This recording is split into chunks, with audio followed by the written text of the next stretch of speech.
Hi guys, this is Bryan Capone from the Capone for Your Home team at Berkshire Hathaway Home Services, Fox and Roach Realtors, and Center City, Philadelphia. For today's vlog, we're going to talk about condo transactions and how they differ from the sale of a single family home. In Center City, Philadelphia, and on our team, about 50% of our transactions tend to be condos. So it fluctuates throughout the year, sometimes a little more, sometimes a little bit less. But for the most part, we do, and all realtors downtown do a lot of condo sales. So what are a few of the differences between a condo sale and a single family sale beyond the obvious?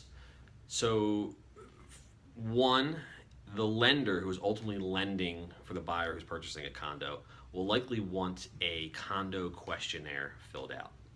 What they're trying to ascertain with this questionnaire, and it should be filled out by the condo association, they want to know if the building is what we call Fannie or Freddie warrantable. Basically, can they resell that loan to Fannie Mae or Freddie Mac? They have some specific parameters that they want for them to be comfortable lending on the building. And in which case, you're going to get better terms. Maybe you can do 5% down, 10% down, better interest rate. Versus if it's not warrantable, you're going to have to go what we call portfolio. Go to a small bank, a place that lends their own depositors money, and they don't resell the loan. Some of the things on the questionnaire they're going to ask about is owner occupancy versus tenant occupancy.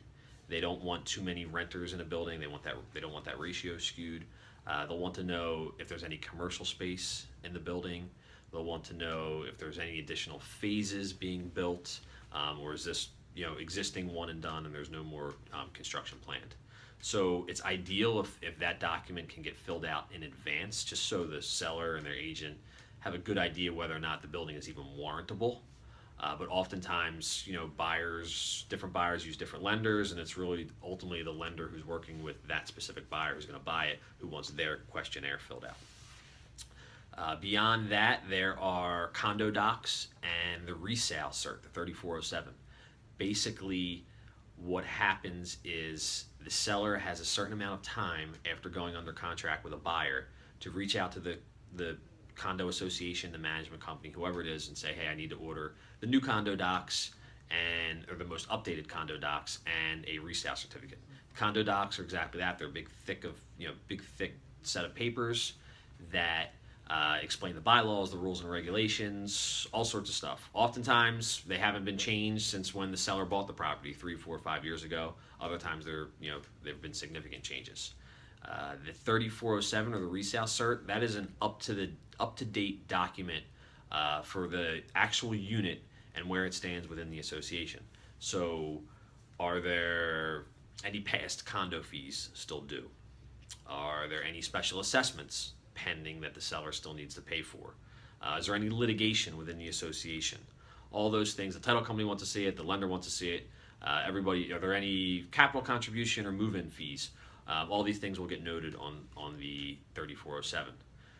Big important point here, the buyer has a certain amount of time after receiving those documents, the condo docs and the resale cert, or up until they do receive them, to walk away from the transaction if there's something in there they don't like. The best example we give is, we're not sure of how pet friendly the building is, which you usually find out in advance anyway, and the buyer has a dog, they think they can bring their dog there, they read the rules and regs in the condo docs, and oh my God, no dogs are permitted, or dogs beyond a certain height or weight are not permitted, and that could tank a whole transaction.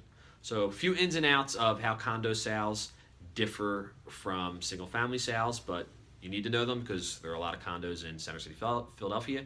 Bryan Capone, the Capone for Your Home team, Berkshire Hathaway Home Services. Thank you.